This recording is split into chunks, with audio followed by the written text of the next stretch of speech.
Hello प्यारे साथियों, आज की क्लास में हम लोग अहमदाबाद प्लेन क्रैश से संबंधित महत्वपूर्ण क्वेश्चंस को करने वाले हैं, जो आने वाले हर एक एग्जाम के लिए मोस्ट इम्पॉर्टेंट क्वेश्चन साबित होने वाले हैं। तो प्लीज़ वीडियो को पूरा देखिएगा और नए चैनल को सब्सक्राइब करिएगा। पहला क्वेश्चन हम लोग का कह रहा है, दुर्घटना में कितने चालक दल के सदस्य मारे गए थे?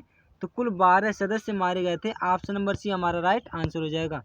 अगला प्रश्न देखते हैं। अगला कह रहा है, कुल कितने लोग जीवित बचे थे? कुल 1 लोग जीवित बचे थे। ऑप्शन नंबर बी हमारा राइट आंसर हो जाएगा।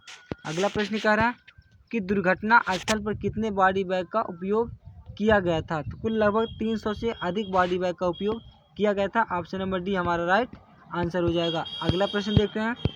अगला प्रश्न कह रहा है, दुर्घटना से पहले विमान ने हवाई यात्रा नियंत्रण को कौन सा आपातकालीन संदेश भेजा था? तो मेडे मेडे का संदेश भेजा था। ऑप्शन नंबर बी हमारा राइट आंसर हो जाएगा। अगला प्रश्न कह रहा है, दुर्घटना स्तर पर बचाव कार्यों में कौन सी राष्ट्रीय एजेंसी शामिल थी? तो यह एनडीआरएफ शामिल थी। ऑप्शन नंबर ए हमारा राइट आंसर हो जाएगा। अगला प्रश्न कह रहा है, दुर्घटना स्थल पर एनडीआरएफ की कुल कितनी टीमें तैनात थी? तो कुल 6 टीमें तैनात थी। ऑप्शन नंबर डी हमारा राइट आंसर हो जाएगा। अगला प्रश्न कह रहा है, दुर्घटनाग्रस्त विमान कितने साल पुराना था? तो यह कुल 11 साल पुराना था। ऑप्शन नंबर सी हमारा राइट आंसर हो जाएगा। अगला प्रश्न कह रहा है, दुर्घटना के बाद शवों की पहचान करने के लिए कौन सी प्रक्रिया शुरू की गई थी? तो डीएनए सैंपलिंग की प्रक्रिया शुरू की गई थी। ऑप्शन नंबर डी हमारा राइट आंसर हो जाएगा। अगला प्रश्न कह रहा है, फ्लाइट AI 171 बोइंग 787 लंदन जाते समय कितने मिनट बाद क्रैश हो गई थी? तो यह कुल 8 मिनट बाद ये क्रैश हो गई थी। ऑप्शन नंबर बी हमारा राइट आंसर हो जाएगा। अगला प्रश्न कह रहा है, दुर्घटना किस भारतीय राज्य में हुई है? तो यह गुजरात राज्य में हुई थी। ऑप्शन नंबर बी हमारा राइट आंसर हो जाएगा। अगला प्रश्न कह रहा है, उड़ान AI 171 कहाँ से जा रही थी? तो यह अहमदाबाद से दिल्ली जा रही थी। ऑप्शन सी हमारा राइट आंसर हो जाएगा। अगला प्रश्न कह रहा है, दुर्घटना के समय विमान में कुल कितने लोग थे? तो कुल 242 लोग मौजूद थे। ऑप्शन नंबर डी हमारा राइट आंसर हो जाएगा। अगला प्रश्न कह रहा है, दुर्घटनाग्रस्त विमान किस प्रकार का था? तो यह बोइंग 787 ड्रीम लाइनर था। ऑप्शन नंबर सी हमारा राइट आंसर हो जाएगा। अगला प्रश्न कह रहा है, एकमात्र बचा हुआ व्यक्ति किस देश का रहने वाला था? तो यह पुर्तगाल का रहने वाला था। ऑप्शन नंबर सी हमारा राइट आंसर हो जाएगा।